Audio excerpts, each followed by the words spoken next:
लोगों को सामाजिक न्याय अवसर तमाम तरह की परेशानियों से मुक्ति के लिए चलाया जा रहा है और वो भी कभी नाकामयाब नहीं हो सकता अगर हम उसको पूरी ईमानदारी से चला रहे। सम्मानित साथियों, जब मुझसे पूछा जाता है कि इतना बल कहां से आता है, तो मैं आपको बताना चाहता हूं कि इतना बल कहां से आता है। यहां हमारे एक भाई बैठे हैं सुदर्शन यादव जी। ये बल यहां से आता है कि उनकी माता का देहांत हो गया आज, लेकिन वो आदमी यहां इस सभा में अपने अधिवेशन में मौजूद है। कहां है सुदर्शन भाई? दिल्ली।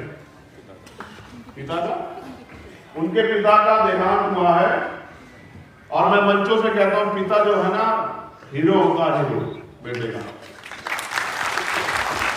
मेरा गला फोन किया जाए, मुझे पानी देना। सुदर्शन यहाँ है तो मुझे एहसास होता है कि कितना त्याग इस आंदोलन के लिए करना पड़ता है। धन्यवाद दिल से जय हिंद। वो मिशनरी गायक नहीं, और इसके जैसी परिस्थिति हमारे बहुत सारे परिवारों में पहले से आ चुकी है। समय समय पे एक तरफ हमारा व्यक्तिगत परिवार था और हमारे परिवार में परेशानियां थी, दूसरी तरफ समाज था। हमने परिवार को छोड़ के समाज को सुना, ये भीम आर्मी की ताकत है। जो लोग जानना चाहते हैं कि भीम आर्मी इतने कम समय में दुनिया के पटल पे कैसे कामयाब हुई, उनका नाम टाइम्स मैगजीन में उनके वर्तन का क्यों आता, उनके कार्यकर्ता का, उनको मेरा ये जवाब कि भीम आर्मी के लोग दिमाग का तो काम लेते हैं, लेकिन अपना दिल निकाल के समाज के लिए तैयार हैं, अपना दिल तो निकालना चाहिए। और उसी ताकत की वजह से आज एक प्राइमरी स्कूल के हेडमास्टर का बेटा दिल्ली में खड़े होकर अपने महापुरुषों के आंदोलन को आगे बढ़ाने के लिए काम कर रहा है। अगर ये त्याग इस आंदोलन में ना हो तो बहुत सारे दुकानें और संगठन बहुत सारे लोगों ने चला रखे देश में, आज तक उनको जिले में पहचान नहीं मिल पाई। इसलिए मैं भीम आर्मी आजाद समाज पार्टी के कार्यकर्ताओं को धन्यवाद देता हूं और उनको कैडर देने वाले हमारे मिशन 78 के तमाम सीनियर लोगों का बहुत बहुत दिल से धन्यवाद करता हूं, क्योंकि उन्होंने हमारी ताकत को रास्ता देने का काम किया। तो मैं जब बात काशीराम साहब में कर रहा हूं तो मैं याद दिलाता हूं आपको कि बाबा साहब अम्बेडकर जब 56 में चले गए और उनके द्वारा बनाया गया दल आरपीआई, जिसको वो आगे बढ़ाना चाहते, सीखना चाहते थे अपने ज्ञान, अपने बल, अपने तप के जरिए, जिसके लिए उन्होंने अपनी नौकरी छोड़ दी, क्लास 1 की नौकरी साइंटिस्ट वैज्ञानिक होने के बाद। और जब वो उसमें कुछ नहीं कर पाए और वहां के नेताओं ने उनको ये कह के इग्नोर कर दिया कि तुम हो कौन, हम 30 साल से चला रहे हैं, 20 साल से चला रहे हैं, तुम कल के आए हुए थे, तुम हमें सिखाओगे? और क्या लेकिन हौसला देखो उस महामानव का, हार नहीं माना, क्योंकि जब आप मैदान में उतर जाओगे तो हार और जीत तो मिलेगी। ये लड़ाई बड़ी कठिन लड़ाई है। दुनिया की दुश्मन की ताकत से लड़ने के लिए इस दुनिया में आपको बहुत धैर्य रखना पड़ेगा। हमारे साथी में निराश ना। जब मैं हौसला जुटाने की बात करता हूं तो मैं अपने ड्राइवर को याद करता हूं, उनके दर्द को याद करता हूं कि बिना साधनों के साइकिल से, पैदल, बस, ट्रेन से किस तरह से उन्होंने अपने आंदोलन को आगे बढ़ाया।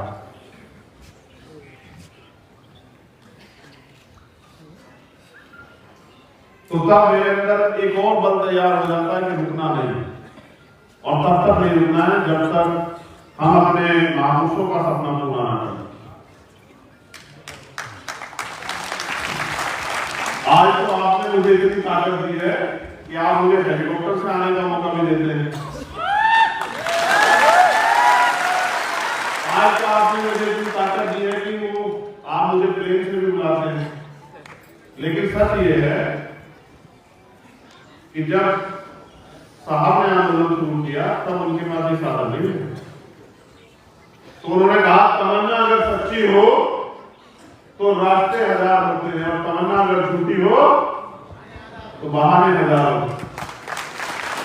अगर आपके अंदर सच्ची तमन्ना, गारंटी दे रहा हूं पहले इलेक्शन में कि दूसरे अधिवेशन में होने के पहले, क्योंकि हमारा दूसरा अधिवेशन 3 साल बाद होगा, दूसरे अधिवेशन के होने से पहले आप इस देश में एक नामचीन पार्टी होंगे और आपके झंडे आपकी पार्टी की पहचान होगी।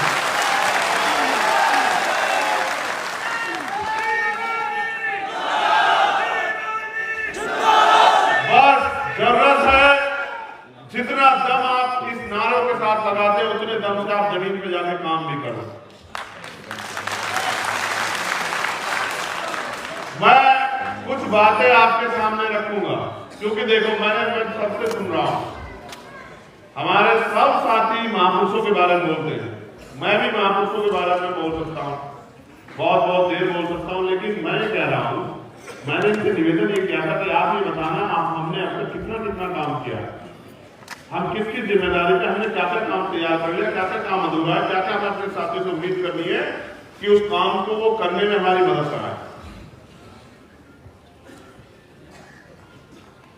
तो मेरे ऊपर आपने जिम्मेदारी दी कि मैं इस आंदोलन का नेतृत्व करूं और आप मुझ पर भरोसा करते हैं।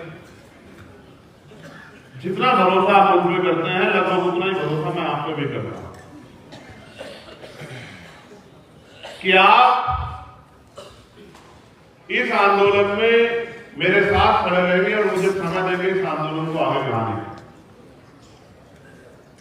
मैं अधिवेशन के विषय में कहूं तो हमने तय किया कोर कमेटी के लोगों में कि बहुत सीमित डेलीगेट लोगों को बुलाएंगे, जो हमारे डेलीगेट बने हुए हैं, जिले के अध्यक्ष, मंडल के अध्यक्ष, प्रदेश के अध्यक्ष, प्रदेश की कमेटी, उन्हीं लोगों को बुलाएंगे। क्योंकि जैसे आज हम लोग यहाँ 17 तारीख में हमारे रैली है छतरपुर में, मध्य प्रदेश में, तो वहां वो काम भी देखना है। उसके अलावा उन्हीं तमाम प्रदेशों में अलग अलग काम लगे हुए हैं। तो हमने ये तय किया था कि बहुत कम डेलीगेट लोगों को बुलाएंगे, 2 स्टेट पे ज्यादा फोकस करेंगे, 2-3 स्टेट पे, उत्तर प्रदेश है, मध्य प्रदेश है, राजस्थान, उनके ज्यादा डेलीगेट को बुलाएंगे और उनको समझाने का काम करेंगे कि किस तरह से आने वाले समय में उन्हें काम करना। इसीलिए तय हुआ था कि 15 लोग बुलाएंगे। फिर मैंने सोचा कि भाई मेरा तो मन ये था कि भाई जाओ जो भी जगह मिल जाए कर रहे, तो हमारे शासन ने कहा कि अब तो हमें महामानव के आशीर्वाद से हमारे संतों गुरुओं, फिर ये फैसला हुआ कि भाई कोई ऑडिटोरियम ढूंढा जाए, तो ऑडिटोरियम से कई ढूंढे, सारे ढूंढते। मन तो ये था कि अधिवेशन पे एक बड़ा समारोह करेंगे कि जो वर्तमान का शासक है उसकी जड़ें हिल जाए। फिर ये तय हुआ कि अभी तो मिला ही मध्य प्रदेश में,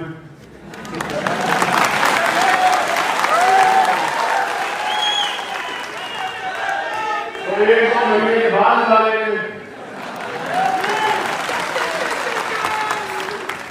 इसलिए तय हुआ कि सिविल बोर्ड ऑडिटोरियम में सीमित साथियों को बुला के हम लोग अपना अधिवेशन करेंगे, वरना हमारा बल उत्तर प्रदेश और देश के विभिन्न राज्यों की और दिल्ली की सरकार भी जानती है कि हमने अभी कुछ दिन पहले मध्य प्रदेश में, उससे कुछ दिन पहले दिल्ली में रामलीला मैदान में अपनी ताकत का प्रदर्शन करके मुझे बताया था कि हमारे अंदर कितना बल है। तो मैं मुद्दों पे आता हूँ। मेरे जब मैं यहाँ घूम के देख रहा हूँ बात करते हैं, तो इतने प्यारे चेहरे बैठे हुए हैं जो बहुत ईमानदार से काम कर रहे हैं जमीन पे। अगर मैं, अच्छा ये भी अच्छी बात है कि मैं बहुत सारे लोगों के नाम नहीं जानता, मैं यहाँ बैठे 90% लोगों को नाम से जानता हूँ, सबके नाम लेके बुला सकता हूँ, क्योंकि मैं आपके काम से नजर रखता हूँ। यही मेरा काम है।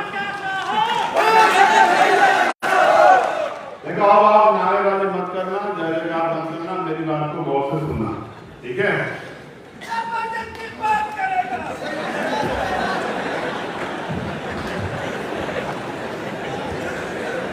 बस इतना से तैयार करना है मुझे तुम्हें कि तुम अनुशासित हो जाओ सभी साथी, बाकी को काम अपने आप कर लो। यहाँ हमारे कुछ अतिथि भी है, जैसे हरीश जी दिन में है, भाई विराज जी दिन में है, भाई मनोज जी में हमारे अकाली दल अमृतसर जो है उनके पूर्व वर्तमान सांसद जो संगरूर से श्रीमती कुमार जी वो नहीं आ पाएंगे कानून से, उनकी पार्टी के वरिष्ठ को है उनका भी धन्यवाद कर रहा हूँ। इस साल 6 प्रदेशों में इलेक्शन है 2023, मध्य प्रदेश, राजस्थान, छत्तीसगढ़, कर्नाटका, तेलंगाना और मिजोरम।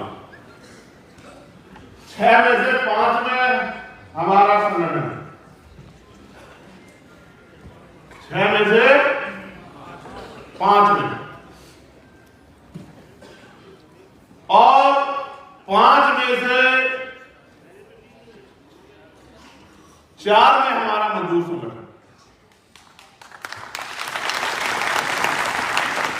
मध्य प्रदेश की शक्ति आपने देखी, राजस्थान की शक्ति आपने देखी, कर्नाटका तेलंगाना में भी हमारा मजबूत संगठन और छत्तीसगढ़ में भी हमारा मजबूत संगठन। अब हमारे पास सबसे पहला जो संकल्प होना चाहिए अधिवेशन पे, ताली बजाने से, नारे लगाने से आगे बढ़ के, वो ये होना चाहिए मेरे आपके सबके जहन में कि हम इन चुनाव में अपनी पार्टी को सफल कैसे बनाएं, हम इन चुनाव में अपनी पार्टी को अपने पैरों पे कैसे खड़ा करें, हम इन चुनाव में बैसाखियों का सहारा अपने मकान को कैसे मजबूत करें, हम इन चुनाव में अपने सहारे पे कैसे खड़े हों, क्योंकि कानून बनाने की ताकत वो सदन में है। आपके प्रदेशों में जो विधानसभाएं हैं और आपके भारत में जो लोकसभाएं हैं, दोनों सदनों में ही कानून बनाने की ताकत है और कानून को लागू कराने का उस रैली के लिए। लेकिन जैसा हमारे एक वरिष्ठ साथी ने कहा कि यहाँ और संगठनों के लोग भी दिल्ली में सालाना जलसा करते हैं, लाखों लाखों लोग लेके आते हैं, लेकिन उनकी राजनीतिक हैसियत इतनी नहीं कि वो एक व्यक्ति को रोजगार दे दे। तो हमें ये बात सोचनी पड़ेगी कि बात सब बिल्कुल सही है कि सिर्फ लोग इकट्ठे करने से कुछ नहीं होगा, लोगों को वोट डालने के प्रति आपकी पार्टी को तैयार करना पड़ेगा। और इसके लिए बेसिक ये है कि जो हमारे वहां उन प्रदेशों में पार्टी के प्रभारी हैं, जो हमारे मिशन 78 के प्रभारी हैं, मिशन 78 के लोग हैं, उनको कार्यकर्ता को इस लड़ाई को लड़ने के लिए इस मैदान, जो सजा हुआ मैदान है, उसके लिए तैयार करना पड़ेगा। दुश्मन का मुकाबला हमें अपने छोटे छोटे साधनों से करना पड़ेगा। उनकी मनी माफिया मीडिया का मुकाबला, उनके अखबार का, उनके टेलीविजन का, उनके विज्ञापन का, सत्ता में बैठ के जो प्रलोभन हो देंगे, झूठे वादा करेंगे, उनका मुकाबला हमें अपने माउथ मीडिया से करना पड़ेगा। या फिर बहुजन मीडिया के साथियों का धन्यवाद कि वो हमारी आवाज को उठाते रहे। आपको अपनी क्षमता बढ़ानी पड़ेगी, आपको चैलेंज को स्वीकार करना पड़ेगा और आपको जमीन पे जाके काम करना पड़ेगा, आपको भाईचारा बनाना पड़ेगा, आपको लोगों को जिम्मेदारी देनी पड़ेगी, आपको अपने संगठन को बहुजन बनाना पड़ेगा। जैसे जब मैं यहाँ आया, हम एक ही समाज के, दलित समाज के लोग सबसे आगे बैठे हुए थे। मैं इस बात को बहुजन नहीं मानता, तभी मैंने माननीय देवी से कहा कि भाई ये सही नहीं है, हम बहुजन की बात करते हैं। हमारे संगठन, हमारी पार्टी में हमने इस आइडियोलॉजी को पूर्ण आत्मसात किया, अपने संविधान में भी आत्मसात किया है, तो हमारा मंच भी बहुजन समाज का मंच होना चाहिए। अगर हमारी कथनी और करनी में फर्क होगा तो हम ज्यादा दिन इस आंदोलन को आगे नहीं बढ़ा पाएंगे, क्योंकि ये आंदोलन ही पूर्णतः सत्यता पर आधारित है, सच्चाई का आंदोलन, ईमानदारी का आंदोलन। इसलिए तत्काल मैंने इनसे कहा कि चलो, हमारे सभी साथी इतने तैयार नहीं है, उनको जानकारी भी नहीं थी, तो हमें अगर क्या तो हम सब लोग नीचे बैठेंगे या फिर जितने सीनियर साथी हैं, हम प्रयास करेंगे ज्यादा से ज्यादा लोगों को अपने साथ दिखाने। और ये भावना जब मेरे अंदर है तो आपके अंदर भी होनी चाहिए। होनी चाहिए, होनी चाहिए, बताइए।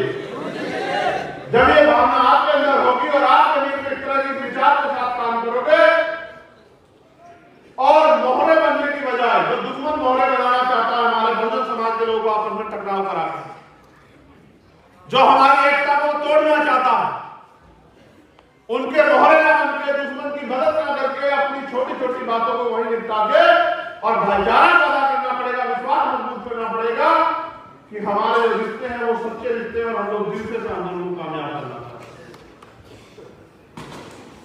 जब आप गांव देहात में जाके हमारे उन अति पिछड़े समाज के लोगों को अपने साथ जोड़ने का काम करोगे, पहली बात तो मैं दलित समाज के लोगों से कहना चाहता हूं, स्पेशली मुझे गर्व है कि आप इस आंदोलन को आपने अब तक अपने खून से सींचा, लेकिन मैं आपसे कहना चाहता हूं कि आपको और थोड़ा सा और तैयारी करनी पड़ेगी, अपने आप को पीछे रख के अपने भाईचारे के भाइयों को आगे करके इस आंदोलन को आगे बढ़ाना पड़ेगा,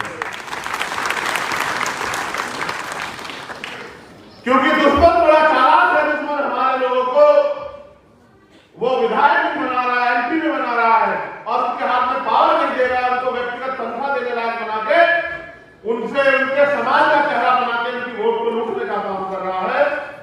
इसलिए आपको हमको दुश्मन के आंदोलन को भी समझना पड़ेगा कि उसमें क्या तैयारी है। इसलिए गांव देहात में जाके बात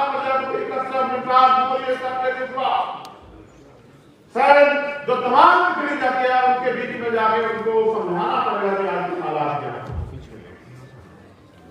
वो बार बार हमारी ताकत को, हमारे आंदोलन को प्रयोग करने के लिए हमारे ऊपर झूठे आरोप लगाएगा, हमें धर्म विरोधी, राष्ट्र विरोधी तमाम तरह की बातों से लोगों को गुमराह करने का काम करेगा। हम चाहते हैं आज देश में इस बात को पहुंचाने के लिए आपको उनके बीच में जाना पड़ेगा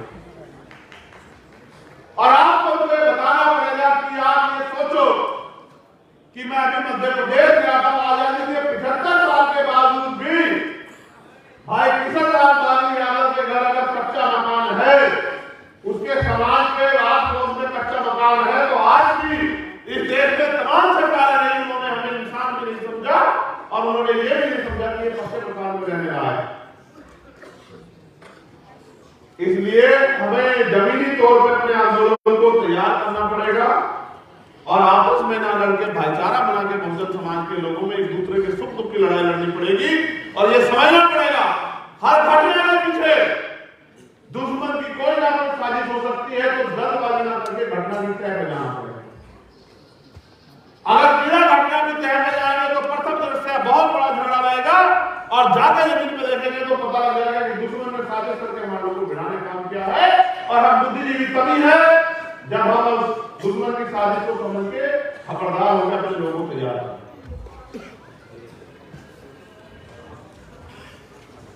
हमें यह भी तय करना होगा कि कहीं हम इस मैदान में सिर्फ हारने के लिए तो नहीं आए।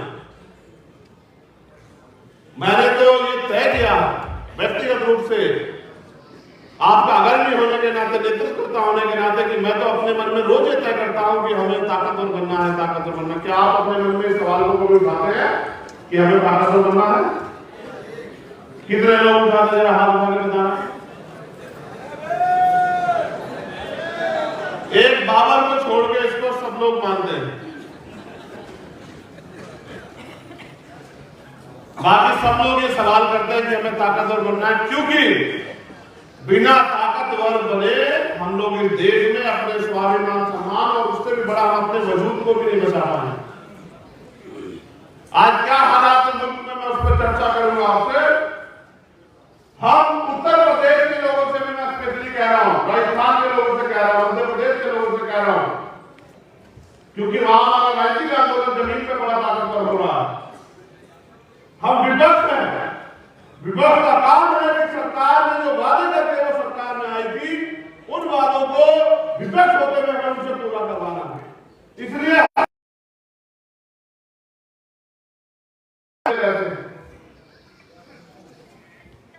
हमें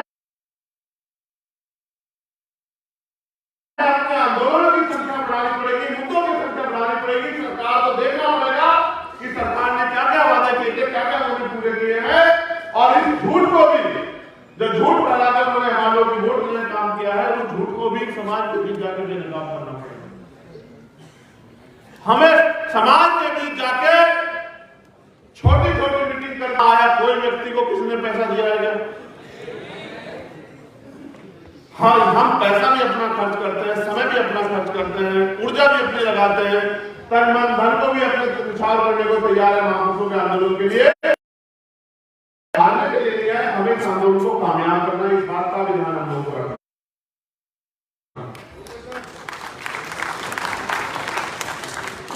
मैंने उत्तर प्रदेश में एक प्रेस वार्ता करके 5 मुद्दों पर आपका ध्यान आकर्षित किया है।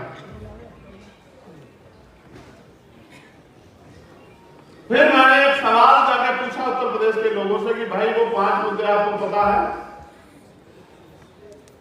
तो क्योंकि हमारी समस्या राष्ट्रव्यापी है, हमें आंदोलन को राष्ट्रव्यापी बनाना है, तो हर चीज पे मेरे द्वारा कही गई हर चीज पे आपकी नजर होनी चाहिए। और अगर आप ये सोचते हो कि भाई तो नहीं देख रहे, मैं इसके खिलाफ काम करूं, तो ये अच्छी बात नहीं है। भाई मैं अपनी बात को आप तक पहुंचाऊं, इसके लिए मेरे पास एक ही जरिया है, क्या तो मैं बहुजन मीडिया के लोग आपको सुना देते हैं, या फिर मंच से मैं अपनी बात को बोल देता हूं। टीवी वाले, अखबार वाले तो वही दिखाएंगे जो उनको दिखाना है, वो हमारे सारी बात को तो नहीं दिखा सकते, क्योंकि हम उनको जो उनको जरूरत है वो नहीं देते। इसलिए आपको ही समाज के बीच में जाके मेरे द्वारा, पार्टी के द्वारा, संगठन के द्वारा, हमारे लीडरशिप के द्वारा जो काम किया